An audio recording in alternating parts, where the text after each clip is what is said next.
The 23rd of November 1939. There are storm clouds over Europe. 200 generals are summoned by their Führer. In the space of just a year, the Wehrmacht has already conquered the Sudetenland, Czechoslovakia, and Poland. But Hitler won't stop at that. He makes no bones about it. Continue the war, he orders. Attack France and Great Britain without delay. The time has come for the greatest battle for the future of the German nation. Everyone's stunned. To the German army chiefs, it sounds suicidal. But Hitler is resolute and determined to bring his generals to heel. He didn't have a military training. He's never been an officer or commanded a battalion. But he's convinced that his instinct pulls rank on all their stripes.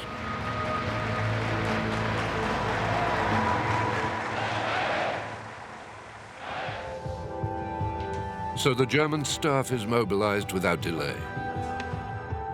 This time, the adversary is much stronger than the Third Reich. France has Europe's biggest army, and the United Kingdom hasn't been conquered for 900 years. And the two powers can mobilize up to 8 million men, as against the Germans' 3 million.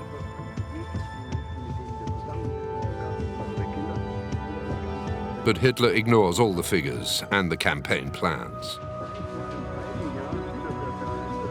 I have a gift for simplifying things, he claims, and to bring them back to the essentials, while the generals are stuck in their old ways.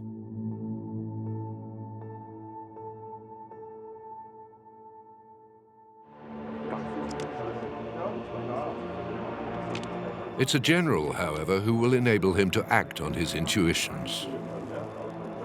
On the 17th of February 1940, he meets the Wehrmacht's most radical strategist, Erich von Manstein.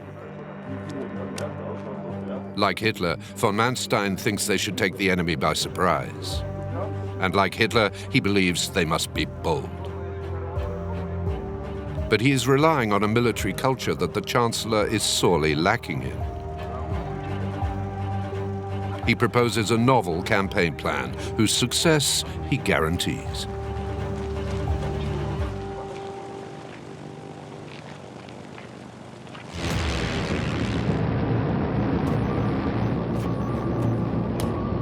On the 10th of May 1940, the first phase of Manstein's plan is launched. At once, the Luftwaffe starts bombing French, Belgian, and Dutch airfields.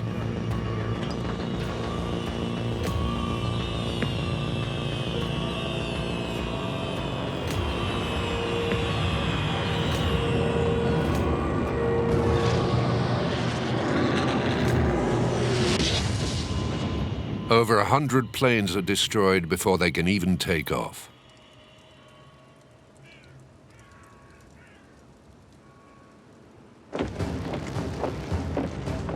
The next day, the Wehrmacht attacks Belgium and the Netherlands. France and Great Britain immediately deploy their best troops to stop the enemy, unaware of what awaits them. La France et la Grande-Bretagne, répondant à l'appel des pays attaqués, leur ont immédiatement apporté le concours de leurs forces. Les avant-gardes françaises et britanniques sont accueillies avec émotion. They've just fallen into a trap. For the German offensive in northern Belgium is just a diversion. The decisive attack is unrolling at the same moment in an unlikely place, in the Ardennes Massif, hitherto considered impassable by tanks.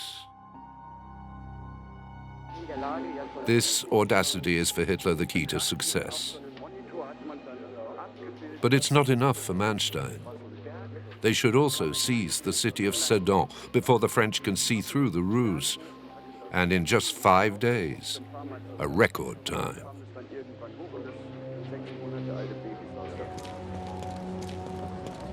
The challenge falls to General Heinz Guderian, a hothead who's a big fan of the Manstein Plan.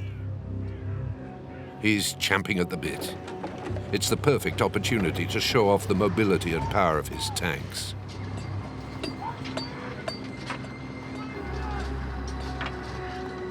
But Guderian raises the bar even higher and issues a challenge to his tank drivers. We get to the Meuse in 3 days. On the 4th, we cross it and we take Sedan. Just 4 days. The Wehrmacht planners are aghast. On the 10th of May, 1940, the countdown begins.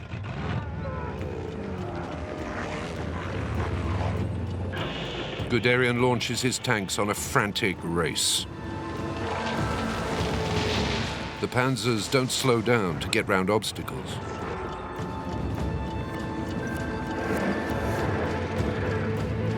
They improvise and charge up the hillsides. It's quite a feat.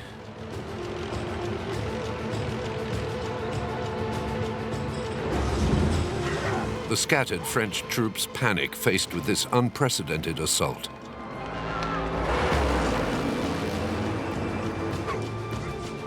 Two days later, Guderian reaches his goal. Just 10 kilometers left to Sedan. But his lightning advance has been spotted by French aviation.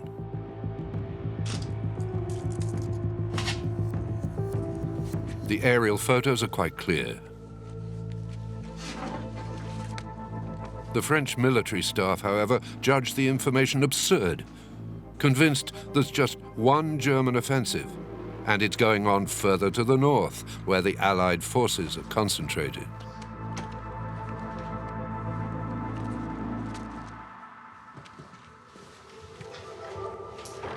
The following night's shots again show the German tanks racing ahead. The head of French military intelligence is in denial. He reckons these are just a nocturnal trick of the light. Guderian has got lucky.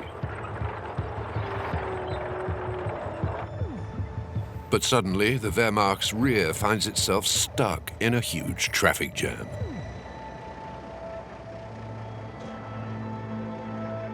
Neither Manstein nor Hitler reckoned on there being too few Belgian roads for such a huge armada.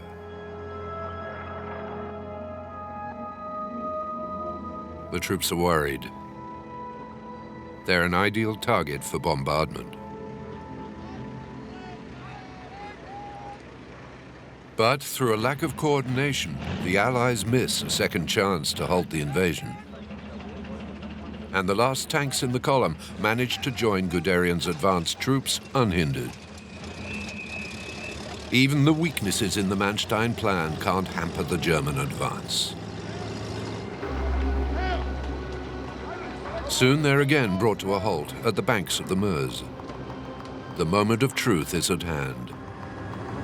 The river is the final obstacle between Guderian and victory. His soldiers are now within range of the French artillery.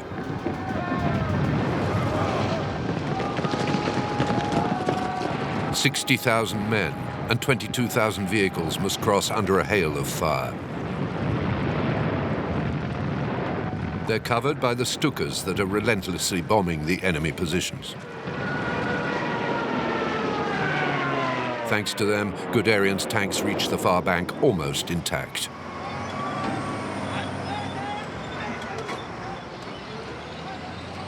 It has taken less than 4 days for the Germans to take Sedan.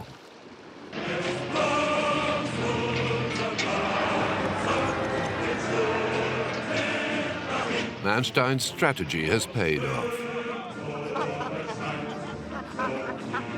The troops, who haven't slept for 3 days, are exultant.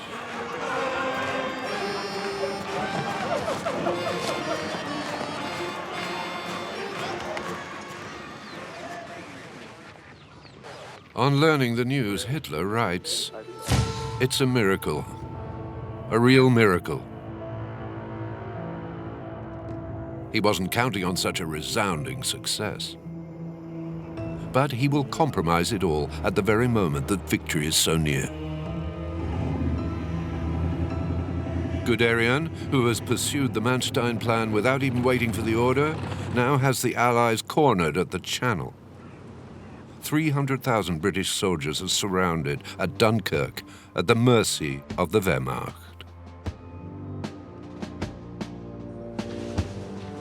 For once, Hitler is prudent.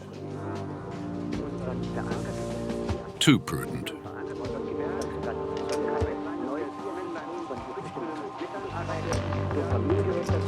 The army's chief of staff reports that the Führer doesn't want to take risks. Hitler fears a possible counterattack that would put his precious tanks in peril. The amateur strategist panics. He interferes with the field operation. On the 24th of May, he confirms that his tanks have been halted. The Luftwaffe must finish off the Allies.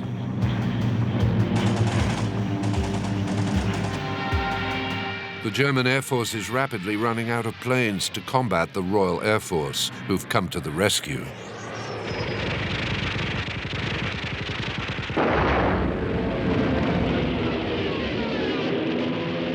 For 2 days, the military staff tries to convince Hitler to change his mind, but in vain.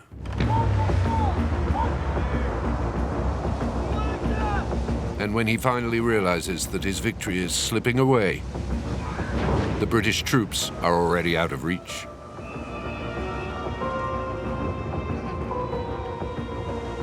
They've taken advantage of the lull in fighting to hurry back home, to live on and fight another day.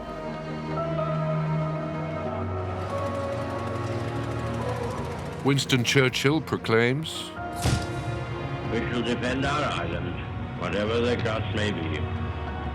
We shall go on to the end. We shall never surrender."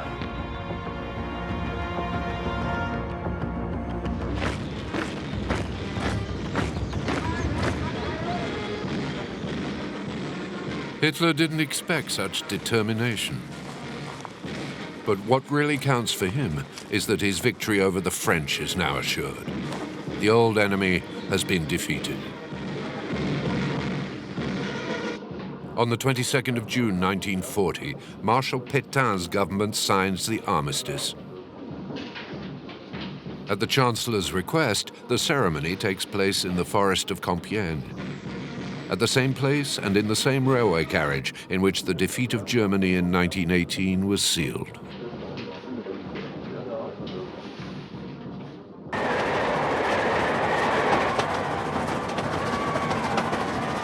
Hitler returns to Berlin in triumph.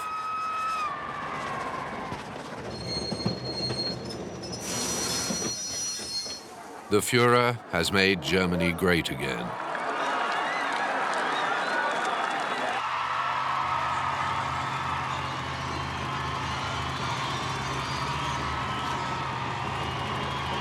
His countrymen share his certainty that the British, with no French ally now, will lay down their arms.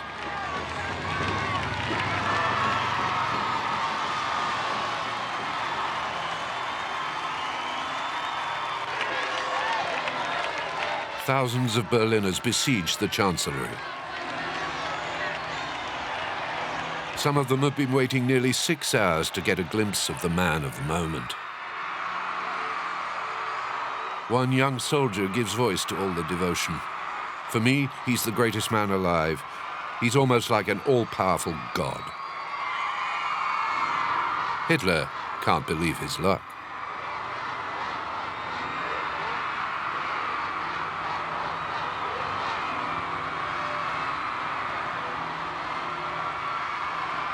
At his side, Hermann Göring gushes, "The genius of Adolf Hitler has caused a revolution in the way wars are fought." And Hitler shares his opinion. He's convinced he's proved the superiority of his own intuition and invented a new kind of war, blitzkrieg, or lightning war. But about the decisive role played by General Manstein, not a word. Hitler will never admit that the winning plan wasn't his idea.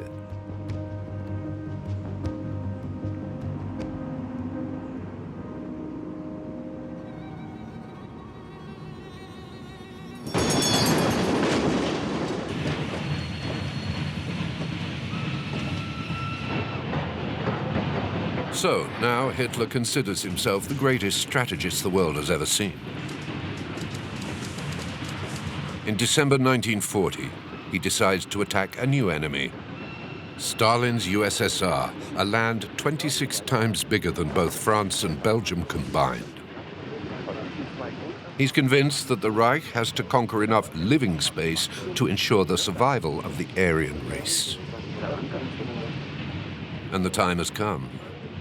The Red Army is weakened, and its leadership has been decimated by Stalinist purges, while the Wehrmacht is at its fighting peak. His general staff share his certainty and stoke his ambition.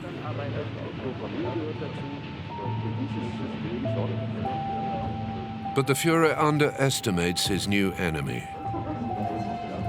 A fundamental error. He brags that war against the USSR will be child's play.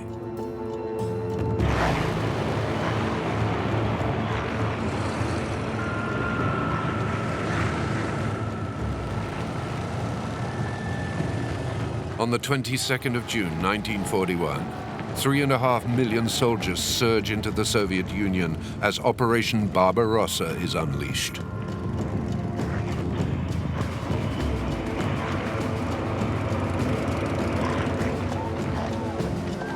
The objective is to hit the Red Army speedily and deliver it a knockout blow, just as with the French.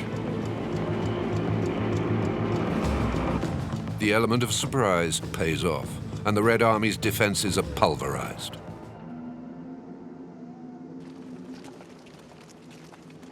Within 3 months, the Wehrmacht is in control of over 2,000 kilometers of the front, from north to south. Stalin himself is in shock. It's even been said that he becomes apathetic and depressed.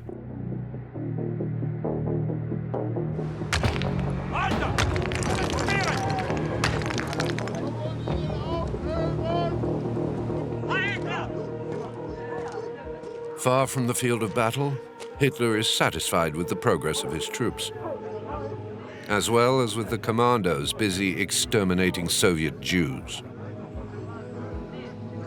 The invasion of the USSR is in the name of living space. It's the world's first genocidal war. The Nazi war machine is also at the service of the anti-Semitic ideology Hitler has been professing since the 1920s. The only true fight is the one that leaves your enemy screaming. The Jewish question is one we can only resolve by brute force.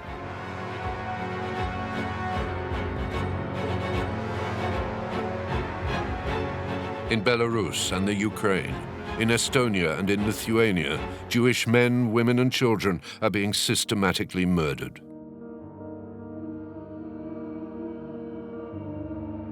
The SS are on the move, with the backing of the equally anti-Semitic Wehrmacht.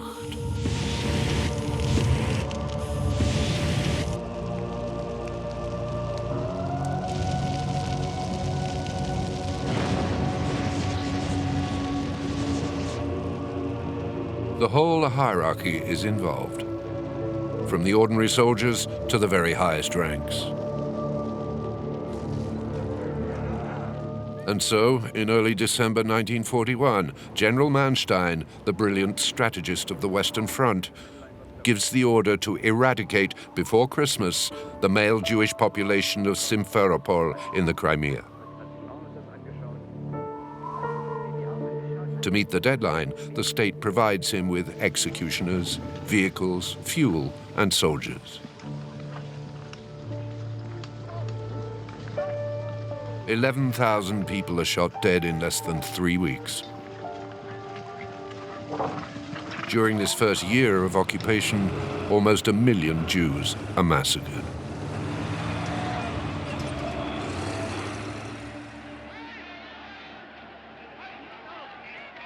Things are indeed moving like lightning, and Hitler blurts out, "The war's already won, essentially." He's so confident he takes a little tour around the Ukraine. He's filmed along with the troops.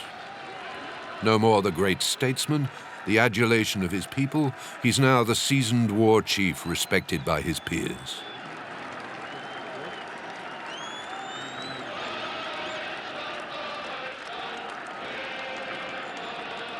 It's one of his last walkabouts, because his macabre designs will soon have him making a new mistake, a big one.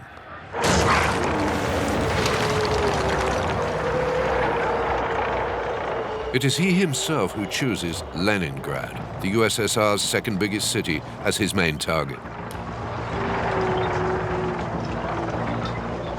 But in mid-attack, he changes his mind. He doesn't want to attack the city anymore. He wants to lay siege to it. He wants to starve its 2.5 million inhabitants. For Hitler, they're a burden. There's not many pickings for the Reich in the north of Russia, so they might as well eliminate them. The soldiers dig in. This'll take months. In the autumn of '41, almost 200,000 men are immobilized. There'll be quite a loss to the ongoing offensive.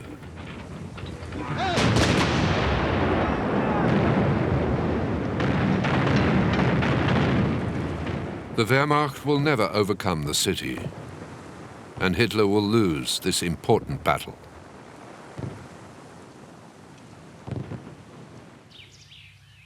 Right now, his only chance of getting the USSR to surrender is to take Moscow.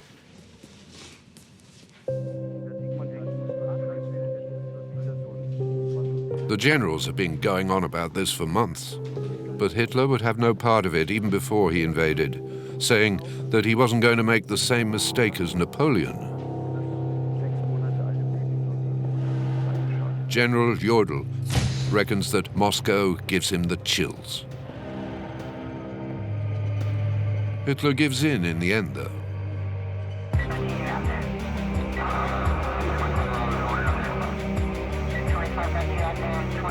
The forecast says that the dreadful Russian winter won't set in for another 2 months. But autumn's already turning the roads into a quagmire. Far from covering 75 kilometers a day, the tanks are hardly managing to go 15.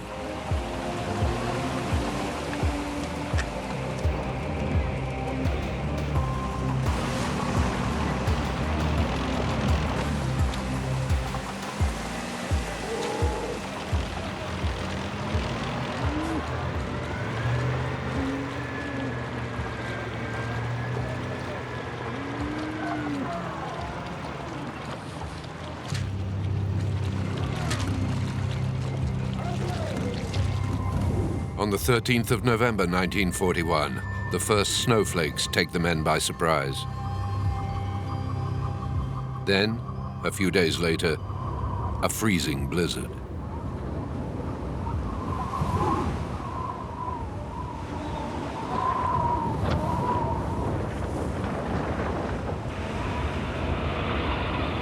It was always a bad plan and implemented with no foresight. Only a third of their supplies can get through to the troops. They're too far from base. Guderian may have crossed the Ardennes in 4 days, but here his tanks are completely paralyzed. His men are exhausted. The Arctic temperatures drop to minus 30 degrees. On the 5th of December, he announces with heavy heart that his troops can advance no further.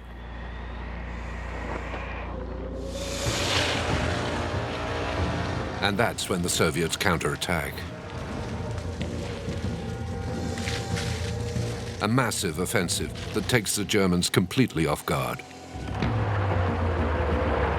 From infantrymen on skis to light armored vehicles, the Red Army calls on all its considerable resources. The civil population is mobilized to defend Moscow.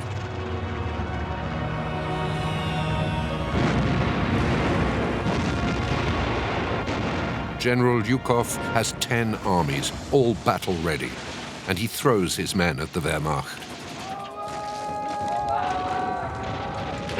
Hounded and scattered over an overstretched front, the Germans are overwhelmed.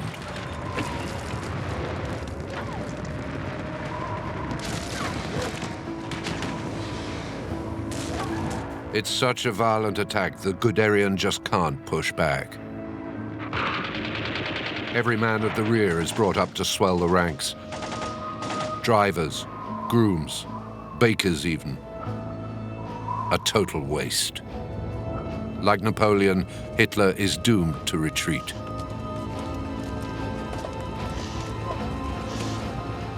The Wehrmacht leaves behind tens of thousands of cannons and trucks, and over 10,000 dead.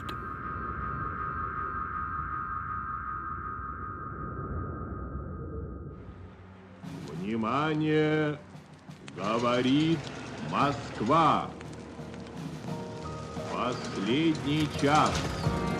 Провал немецкого плана окружения и взятия Москвы. Явным образом потерпели поражение. Moscow's safe, and the Soviets can breathe again. On a tide of propaganda, hope returns.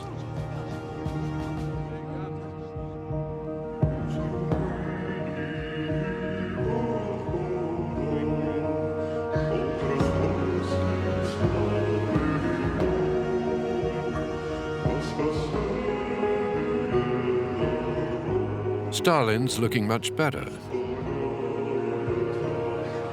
He's reorganized the Red Army and sees that it's well armed by moving 1,500 factories out of the way of the German lines.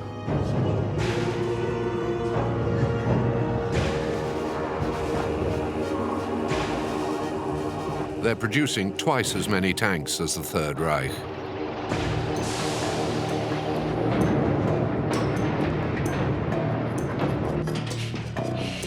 Women, retirees, teenagers, they're all working shifts both day and night. No more holidays or days off. The whole of society is now part of the war effort.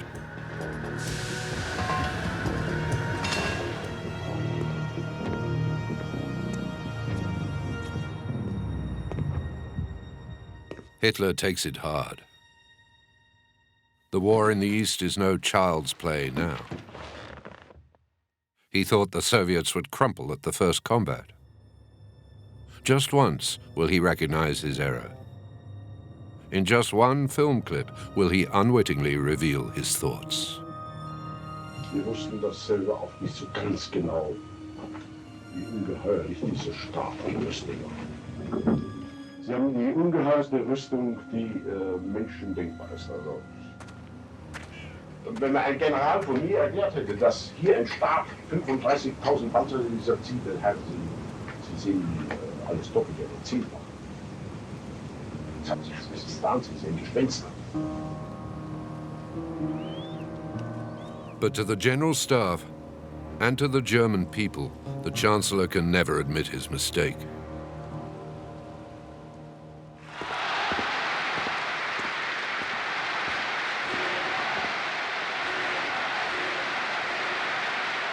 At the Berlin Sportpalast, he blames the weather.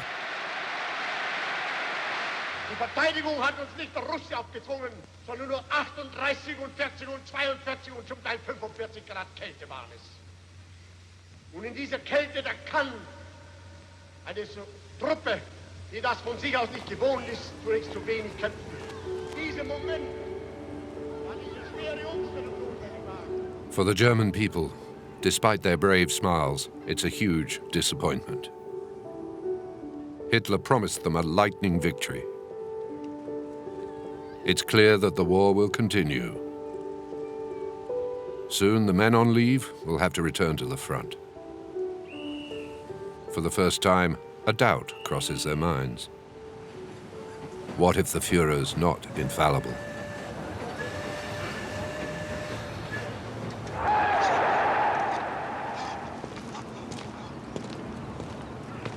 But Hitler will never doubt himself.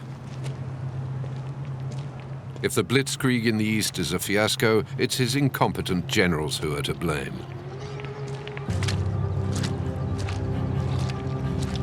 Von Brauchitsch, then in charge of the entire invasion, is stripped of his duties.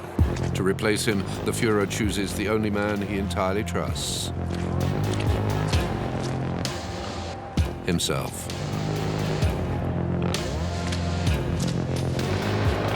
Despite the disaster, his first decision is to forbid the men to fall back. The outspoken General Guderian warns him they'll lose the cream of their officers, but Hitler replies, "I have the right to demand of any soldier that he sacrifice his life. You should back off." So now Guderian is sacked. 35 generals will suffer the same fate that winter. Hitler seems to think that leading an army is just a formality. The facts will, crushingly, prove otherwise. From now on, he's also in charge of logistics for the land army. The stakes are crucial, because the Wehrmacht is running out of fuel. Within 3 months, there will be none left.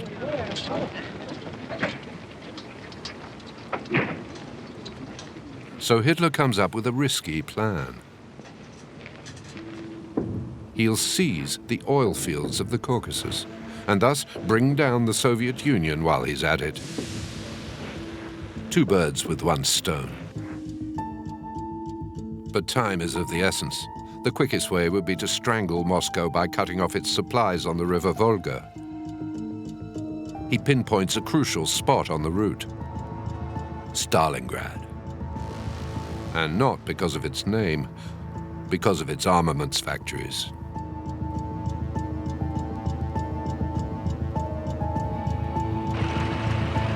In the summer of '42, the Wehrmacht makes its move. But the troops are advancing too slowly for Hitler's liking. He's impatient. So he changes his strategy. But to get to all the Stalingrad oil fields at the same time, he splits his forces in 2.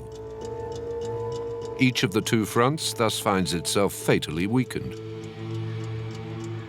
The amateur strategist, though, never doubts for an instant that they'll succeed. His chief of staff is dismayed. This chronic habit of underestimating the enemy, he says, is getting very dangerous. He'll soon be proved right. By the foothills of the Caucasus, the Germans have lost hope. The petrol they so needed has gone up in smoke. The Red Army has destroyed the oil wells before they can be taken by the enemy. The Wehrmacht must never get its hands on the Soviet black gold.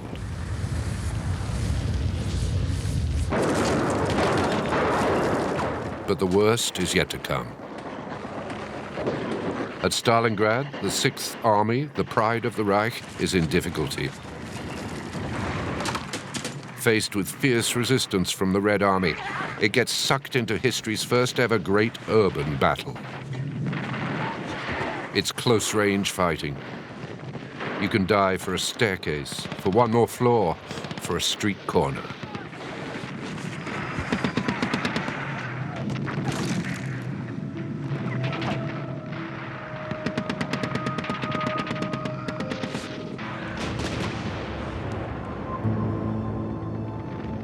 After 3 months of hellish combat, the 6th Army is still far from victory, and its men are exhausted.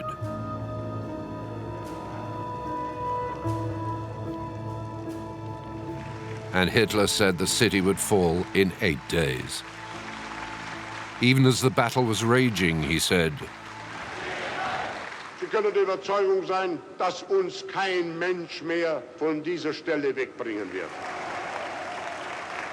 a devastated Stalingrad is no longer of any real strategic importance. But he refuses to lose face to the German public. Achtung, ich rufe noch einmal Stalingrad.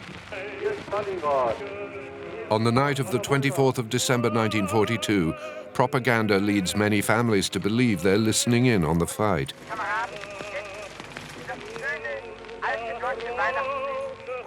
Obviously, that silent night wasn't recorded in the besieged city. And the Christmas presents everyone's preparing will never get through. One of them writes, "Hitler's just dumped us here. This is what the end looks like."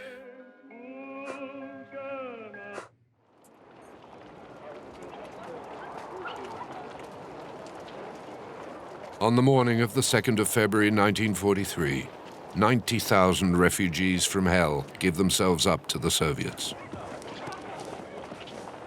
Marshal Paulus has chosen captivity over suicide. Hitler is furious. The defeat of Stalingrad is a turning point in public opinion. Some parents who've lost sons in the fighting will no longer give the Hitler salute. For the first time, fingers are pointing at the Führer. All over the University of Munich, graffiti denounce the assassin of Stalingrad, the mass murderer, as this reconstruction shows.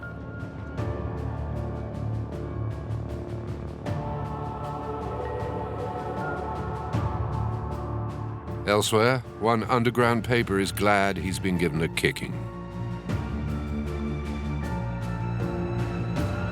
The Gestapo are quick to seize all pamphlets. The distrust extends even into the ranks of the army.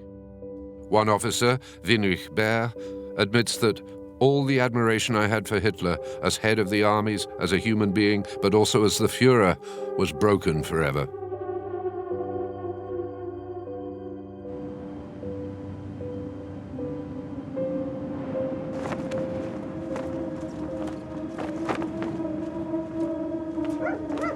Hitler is stunned by the defeat.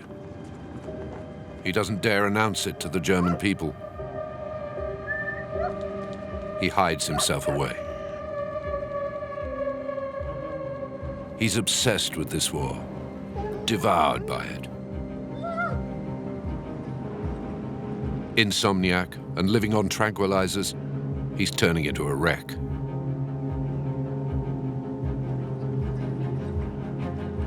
Only his dog, Blondie, can comfort him.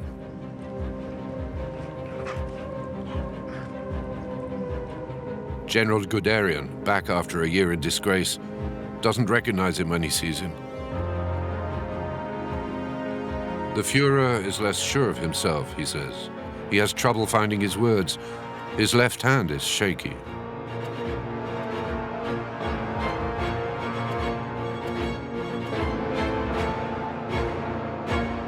The next battle will be decisive. For the Kursk offensive, he picks the very best fighters and calls on his best planes and most modern tanks.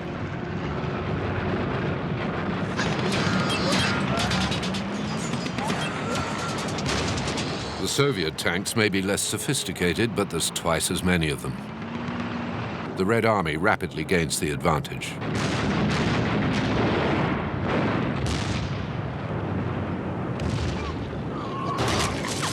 Hitler has to give up the fight. By July 1943, Germany no longer has the resources to beat the USSR. But the situation gets even more serious. Hitler must now face a new enemy, one even more powerful than the Soviet Union. An enemy that he himself has provoked. 2 years previously, in December 1941, he declared war on the United States after the Japanese attack on Pearl Harbor.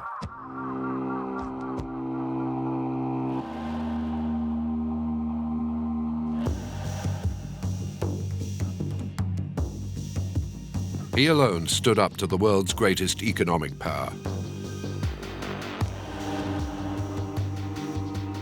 He alone took a gamble that the Americans would be too busy fighting the Japanese to come to the aid of London and Moscow.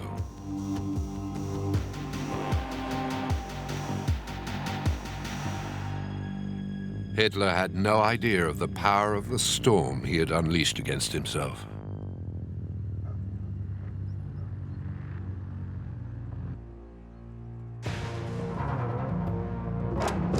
Washington had immediately mobilized the bulk of its forces against the Third Reich. Roosevelt had sent huge quantities of military equipment to the British and to the Soviets, even down to tins of corned beef to improve the soldiers' daily lives. Ever since then, his planes have been bombing Germany without respite.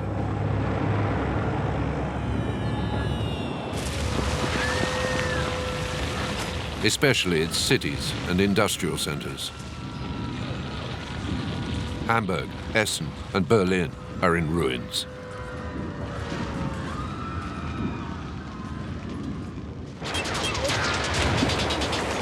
And then, on the 6th of June 1944, the Allies land in Normandy with unprecedented force. But another threat awaits Hitler, and this time, it's from within.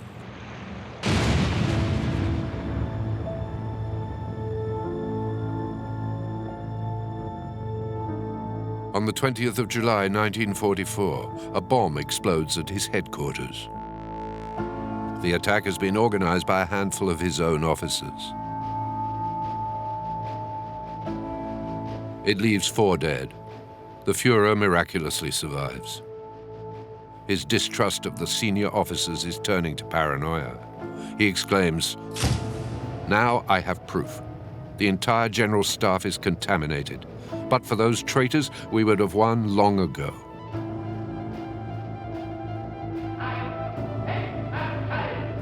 The backlash isn't confined to the conspirators. Even heroes of the regime pay the price. Marshal Rommel, one of the rare officers that Hitler trusted, is driven to suicide. More than ever, Hitler's living on dreams. He tries one last wild bet. He'll attack the Allies in the very place his talents as an infallible strategist were first born, the Massif of the Ardennes.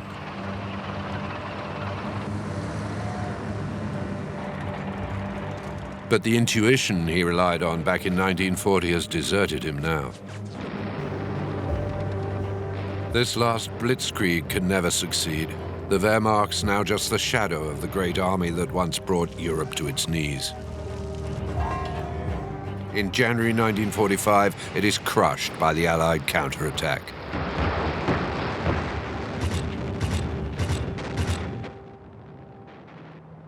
The failure is complete. Hitler at last admits, "I know the war is lost. We will never surrender. We may go down, but we will take a world with us."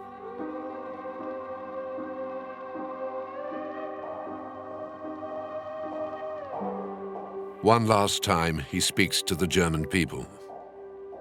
In a tired voice, he exhorts them to keep fighting. Ich erwarte von jedem Deutschen, dass deshalb seine Pflicht bis zum Äußersten erfüllt, dass jedes Opfer, das von ihm gefordert wird und werden muss, auf sich nimmt. But not all Germans are willing to follow the Führer at the cost of their own life. The godlike military leader now looks more like a divine retribution. As one Secret Service report puts it, many now think Hitler was sent by heaven to punish Germany. The Führer has failed. His charisma has shattered on the rocks of war, penury, disaster, and death. Over the last 9 months, more than 2 million German soldiers have been sacrificed on the altar of his rage.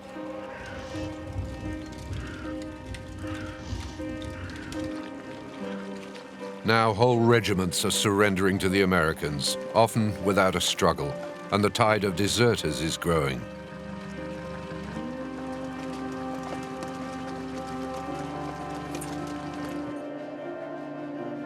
More than ever, now that defeat is inevitable, the annihilation of the Jews becomes Hitler's priority. Nearly 6 million of them have already perished. The Führer has ordered that no deportee, Jewish or otherwise, must be left alive for the Allies. They're either shot dead or sent off on death marches.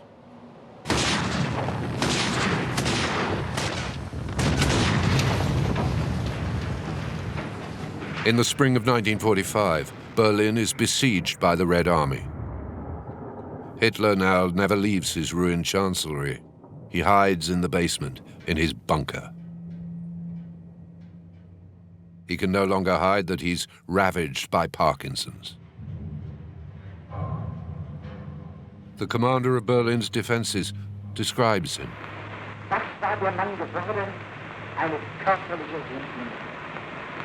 Saß tief eingesunken in seinen Stuhl, die Hände gingen so über die Karte und zeichneten ihn mit leiser, kaum vernehmbarer Stimme und stockend war mir die Lage.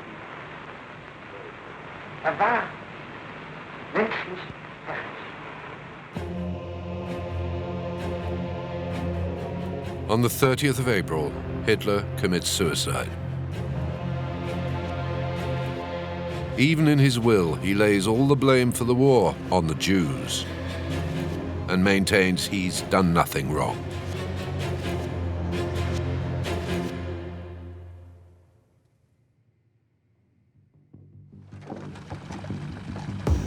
On the 8th of May 1945, the Third Reich surrenders.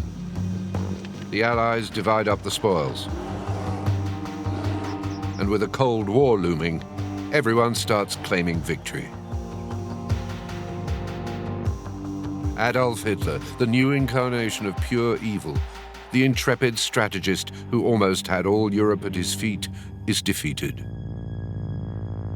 The more powerful the enemy, the greater the valor. It's a convenient theory, perhaps, but one that avoids the difficult questions: the Allies' blindness to the rise of the brown shirts, their lack of coordination, their divergent interests, in favor of a lasting myth. Hitler was indeed a war leader, but he was blinded by his pride and by his deadly ideology. The self-proclaimed strategist turned out to be an amateur whose errors plunged his country into the depths of disaster.